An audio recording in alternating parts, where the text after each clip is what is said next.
Рахмет әріптестер, қайырлы таң, құрметті көрермен. Алматы студиясының қонағы Ғабит Мүсірепов атындағы Академиялық балалар мен жасөспірімдер театрының директоры, Дарын мемлекеттік жастар одағы сыйлығының иегері Сәбит Әбдіхалықов. Қош келдіңіз, Сәбит. Рахмет, қайырлы таң, құрметті көрермендер. Театр ұжымы қазан айының 3-іне дейін Ақтөбе облысында гастрольдік сапарда жүр. Егер қателеспесек, гастрольдік сапардың шымылдығы бүгін ашылады. Репертуарда қандай спектакльдер бар?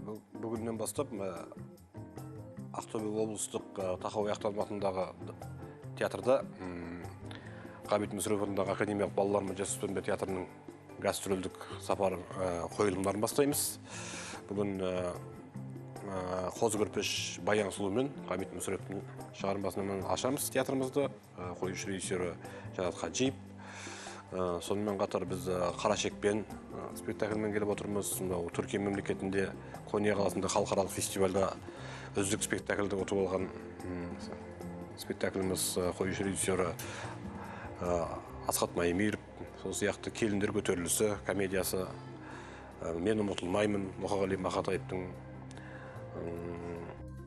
Сонымен қатар балалар қойылымы бар бізде. Күнде бүгіннің сағат 12-ден бастап күнде жүріп отырады. Ергөжек спектаклі, балаларға арналған қойылымымыз бар. Сол осы 29-нан бастап 3-ші қазанға дейін біздің Ақтөбе гастрольдік сапарымыз өтеді. Жақсы қойылымдарымызға құрметті ақтөбелік көрермендер, Ақтөбе халқы, облыс қонақтары барлықтарын шақырамыз.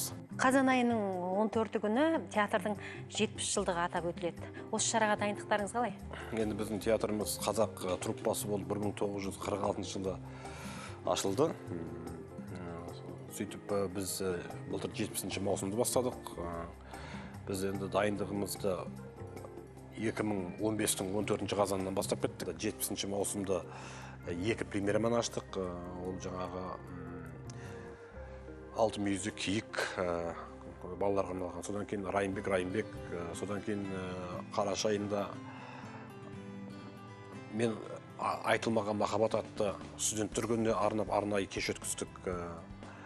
Сонымен қатар біздің театрдың актерлары жеке былай айтқанда экспериментті жұмыс ретінде Ерлан Кәрібаев режиссерлік жасап, Данияр Базарқұлов екеуі ол спектакльін қойды. Бұнда 70 жылдықтың аясындағы жұмысымыз кешкі сағат 9-да көрсетілді, әлі де көрсетіледі, әлі жүріп жатыр. Сонымен оны Көкшетауда өткен эксперименттік театрлар фестивалінде ең үздік спектакль номинациясын жеңіп алды.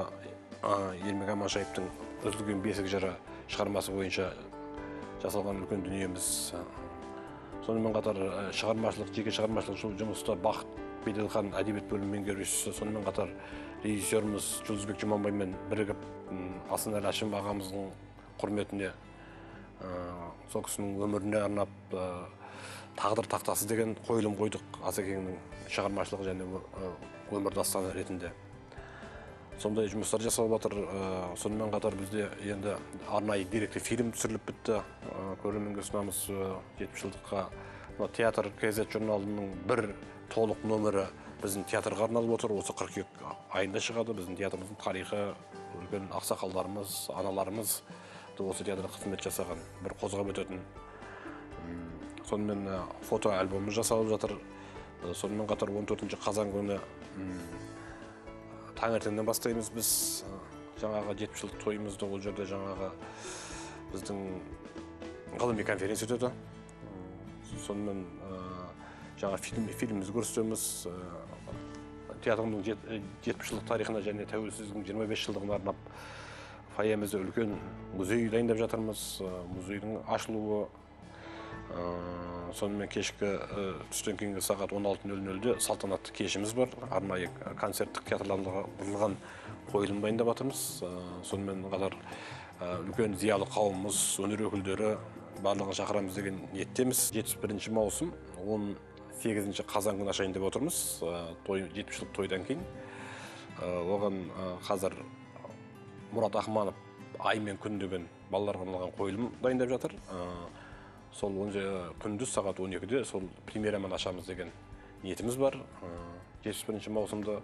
Одан кейін «Бір сен үшін тудым». 70-ші маусым соңында премьерасы болды. Тағы да соның премьерасының жалғасы. «Бір сен үшін тудым». Мен Шекспирдің «Ромео и Джульеттасы» Джульеттасы, оны қазақшалап бір сен үшін тудым деп Жұлдызбек Жұманбай қойды, өзі сәтті шықты. Екі премьерадан ашамыз. Өткен жылы тұңғыш рет балалар қойылымдарының Алтын Сақа атты фестивалін ұйымдастырғансыздар. Болашақта осы фестиваль республикалық, халықаралық деңгейде өтсе деген жоспарларыңыз болған. Сол жүзеге асып жатыр ма? Ол әрине біздің осы күнге дейін өзіміздің театрда жүріп жатқан балаларға арналған қойылымдардың фестивалі болды. Оған 10 спектакліміз қатысты. Оның ішінде өзіміздің актерларымызға жаңағы жүлделер тағайындап, ер адам рөлі, әйел бейнесі, сонымен қатар режиссура бар, актерлік шеберлік бар, басқа мәселелермен өзіміз арнайы сый-сияпаттарымыз жасадық, жеңімпаздарымыз болды. Сол енді болашақта жоспарда республикалық мүмкіндік болып жатса, халықаралық фестиваль ұйымдастыруға қазір бағдарламасы жұмыс жасалып жатыр. Жұмыс үстінде 2017-нің театр күніне арнап өткіземіз деген ойымыз бар. Сәбит, театр сүйер көрерменді жаңалықтардан хабардар еткеніңіз үшін сізге алғысымызды білдіреміз.